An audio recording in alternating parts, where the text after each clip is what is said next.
I do think there was like a lot of mental pressure I put on myself when I started when the first meet in Cambodia, when I represented them at SEA Games. I was thinking way too much about them and like, you know, the country, and I wasn't thinking about myself, and so I kind of lost my groove and what I would do for me for competing. There's a whole routine when it comes to pole vault, and if the second you don't, like, you miss a step in your routine, things can kind of lose its way. And so when you're in the back of the runway and I'm like thinking about, oh, this guy's shouting the Philippines and stuff in the stands, like, go Philippines, it's like, I literally remember running down the runway and like hearing that, and I thought about that and didn't think about jumping, and it was not a good jump. So it's like, so that time around it was definitely not as focused, I guess. But this time around I like kind of learned to embrace it a little bit more, just with experience from the last time.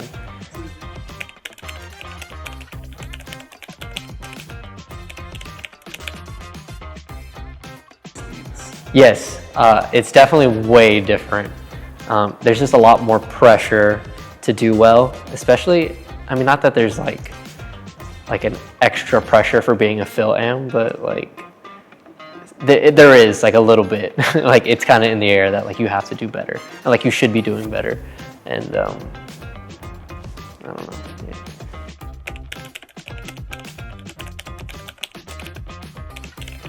I think, honestly, I break it down to not even just comparatively to EJ or comparative to like Philippine pole. It's, I know where I want to be, and that's like, I want to be in, like, amongst the best in the world.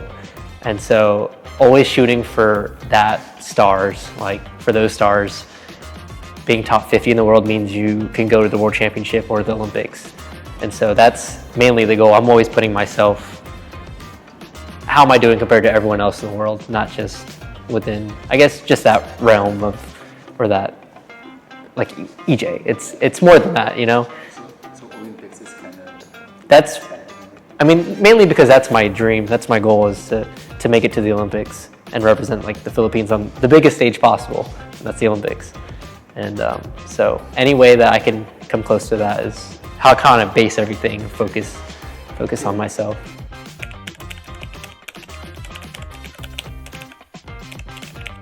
My camera. I bring my camera everywhere with me, and that's like any adventure, or like, it's just an everyday carry. Like, I have it on me at all times, my little film camera. And I'm working on this year. I'm working on more like focused projects, and not just taking photos of everything. Like, I kind of like, I'm just shooting photos for like 10-15 years now, and so it's like, instead of just going out and shoot, having like a focus and shooting. And so it's kind of like my thing now. I actually like what you said, because you seem to be very good at taking photos, since you post a lot of film photos. That's mainly, and now I'm like focusing more on maybe not posting on social media and making like projects like zines and stuff like that. So that's kind of like the direction. I want to be more meaningful than just for social media.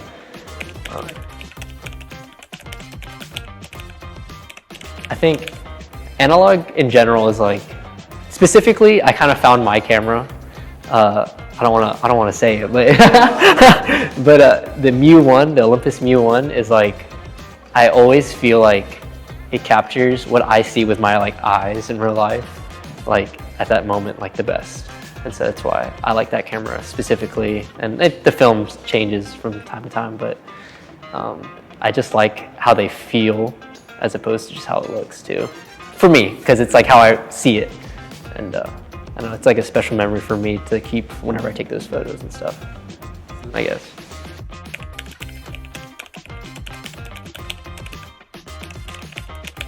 Well, it's just different for me because skateboarding was like my first love, I guess.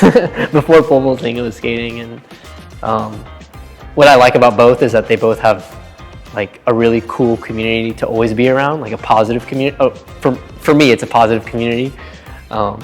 Like, you know, everyone's always pushing each other to do better things, like try new tricks and, you know, try this a certain way. And you do that in pole vault, it's like you can change one little thing about your jump and he'll say something completely different. Like my training partner, Keon, he'll say something completely different, and I'll try it, and it works better.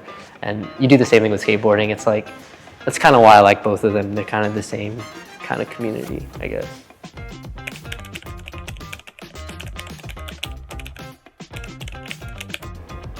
So yeah, the summertime is always just like, honestly, it's that month that I have off is usually always on the skateboard, like literally all the time, hanging out with friends and just, I don't know. I like to just document what they do too and just hang out with them. It's usually skateboarding or just hanging out, drawing. We do a lot of goofy stuff together, so.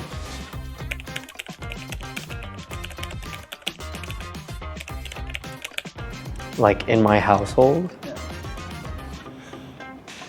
Dude, everything we do, especially like now, it just revolves around cooking. Like my mom is a big foodie, and my grandma has all the recipes. So she doesn't even have her recipes. My mom doesn't have her recipes, but learning to cook through her, my grandma, and then my mom and I, whenever we go out, we always try to find, there's not many Filipino food places in North Carolina. There's like none. And so we either have to make it or we have to venture our way to like Virginia Beach, which is like 4.5 hours away, stuff like that. So, but I guess, I don't know, we do a lot of cooking at home, and even away from my parents, like my girlfriend and I, we cook a lot of Filipino food. My girlfriend's half Thai and half Filipino, and so we do a lot of Thai food and a lot of Filipino food.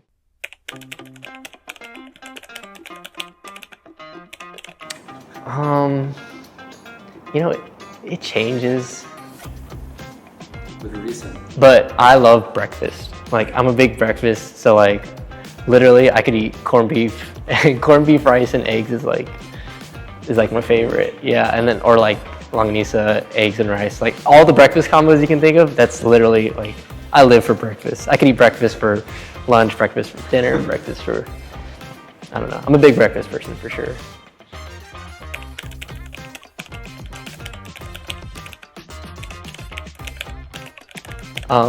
Mainly, like a lot of it stems from skateboarding.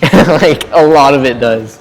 I think especially when I was younger, you want to like post like a really cool skate clip of you in a really awesome fit, and that's like kind of my whole bag. Like that was the whole thing you would do, just flex on people when you're younger.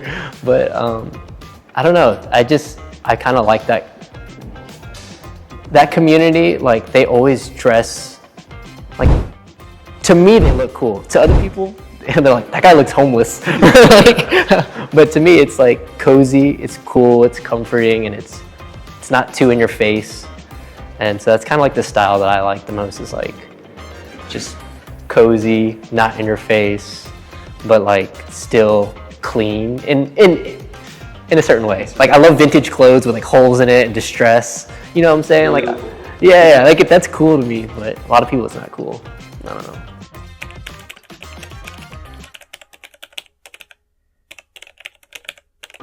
Yeah, dude, I mean, it opened my eyes to like the possibilities. Like athleisure is like, it's, I don't know. I grew up with just anything that the university gave me is what I wore. And like, that's just what I wore. But this is like a different world for me.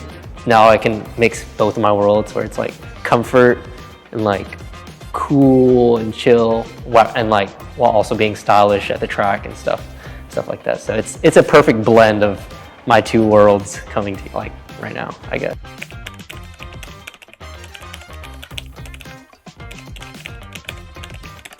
I mean, the biggest goal is the Olympics. That's the dream, and it's been my dream ever since I started pole vaulting. But short term, we wanted to make Asian Games this year, jump at least 550, at least. I'm not putting a cap on it. I would love to go higher than that. But so 550, Asian Games, Olympics. Okay, thank you so much for that. Yeah, thank you. So much. Appreciate it, dude.